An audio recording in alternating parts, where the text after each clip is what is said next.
Está usted sintonizando. Y pues para irnos con la última de la noche, ¿qué les parece si vamos yendo con ella? Que trata sobre venenos y bacterias súper resistentes y bien locas que pueden vivir hasta en estas condiciones. Y bueno, la cosa es que primero los venenos son una cuestión bien fascinante, es una de las cosas evolutivas más increíbles que existen. Los venenos son una habilidad que surgió evolutivamente con múltiples propósitos, pero principalmente con el propósito de la cacería.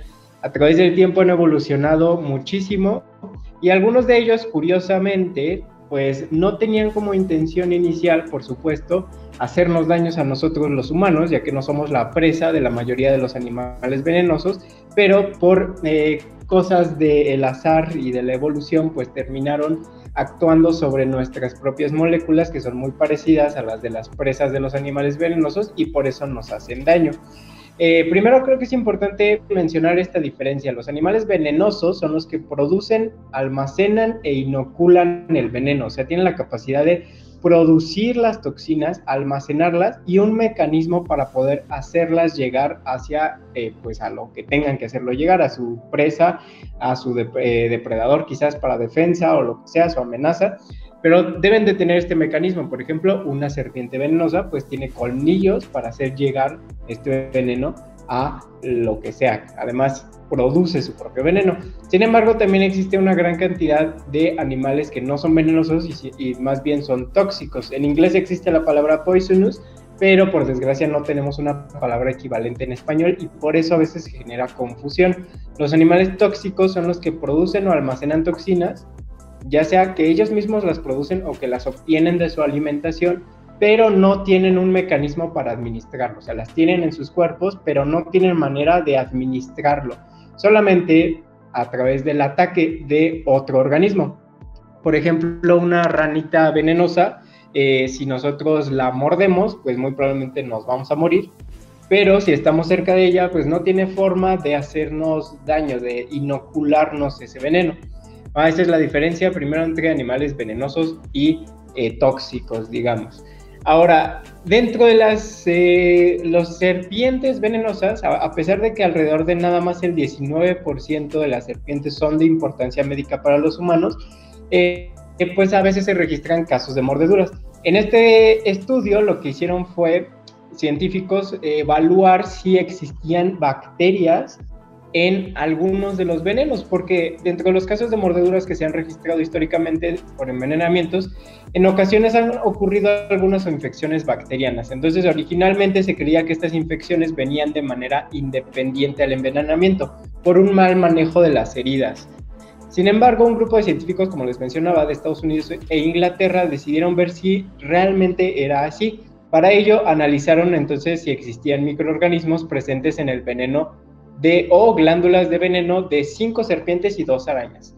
Y para su sorpresa, estos dos organismos que vamos a ver en pantalla, Naja nigricollis y Phylloteria regalis, que son pues una cobra escupidora de collar negro y la tarántula ornamental de la India, sí presentaron bacterias y microorganismos viables en su veneno. Estas bacterias que aislaron, dentro de esas, una resalta, que además, bueno, resalta porque es patógena de humanos o puede ser patógena de humanos, y esa es Enterococcus fecalis, que es la que vemos a continuación, y sí se llama fecalis porque se caracterizó originalmente en materia fecal.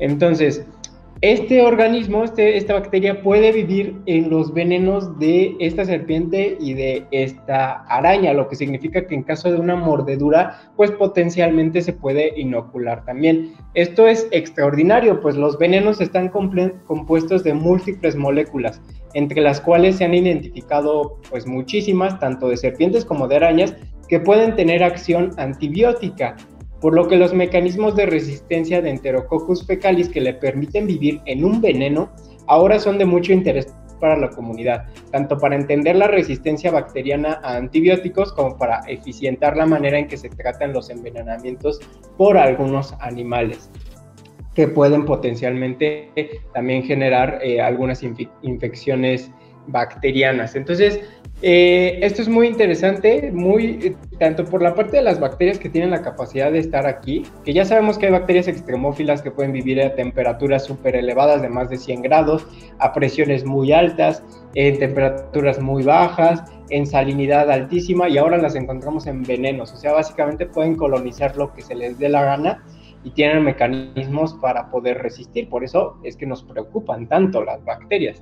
Y bueno, ya finalmente creo que es importante aprovechar y mencionar qué hacer y qué no hacer en caso de un envenenamiento por un animal de importancia médica. Primero hay que decir que las cosas que no se deben hacer, que están a continuación en esta siguiente imagen. Primero, no hacer nada de esto, no poner presión ni torniquetes en la zona, no cortar ni succionar la herida, no agitarse ni correr porque solamente hace que se esparza más rápido el veneno, no arriesgarse a capturar el animal porque eso puede exponer a otra mordedura, no colocar hielo y no esperar a que existan síntomas para decidir si hacer algo o no hacer nada. Básicamente lo que se tiene que hacer es ir en busca de atención médica inmediatamente. Es importante decir también que no existe una forma, digamos, un truco para saber cuáles animales son venenosos, bueno, bien, cuáles animales son de importancia médica o no. Por ejemplo, este tipo de imágenes como la que se ve a continuación, en donde vemos que te dicen que si la cabeza es triangular es venenosa y que si no es triangular no es venenosa, o que si la mordedura te deja 2 piquitos o te deja muchos, etcétera. Esto es falso, falsísimo, o sea, no hay un truco para saberlo, pero lo que sí podemos hacer es conocer la fauna de nuestra zona. En nuestro queridísimo México, un país megadiverso, es imposible no convivir con animales. Entonces tenemos que aprender a hacerlo. Y es muy sencillo, por ejemplo, en arañas, solamente viudas negras y arañas violinistas son de importancia médica. Si sabes identificar esas dos, todas las demás puedes estar seguro de que no te va a pasar nada. Con las serpientes igual, hay pocas especies de importancia médica que fácilmente podemos aprender a identificar.